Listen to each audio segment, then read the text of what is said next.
friends. Specifically, I had a friend named Rebecca who unfortunately moved out of the country, so we're no longer in touch, but she was such a deep person, and she would tell me about this horrible childhood she had where she was homeschooled, which would indicate that her parents wanted her around, presumably, and yet they didn't, because they made her and her three siblings feel as though they needed to hide, camouflage, mask, tiptoe around, walk on eggshells. They felt very much unwelcome in their own home. And how sad to turn your home from a temple of genuineness where you're constructing these bespoke, tailor-made relationships.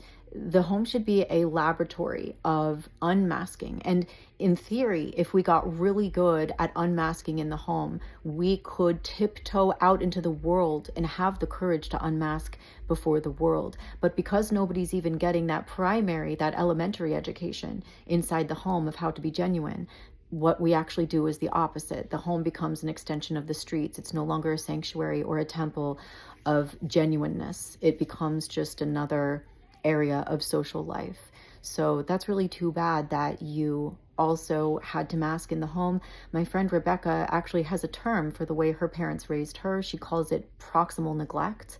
And I thought that was really clever. I've never heard that term. I don't know if it's an official expression used in psychology or whether this is something she coined herself, but it's essentially the idea that even with an outwardly normal looking, by all outward evidence, she had an intact family unit. Mom and dad were both in the home.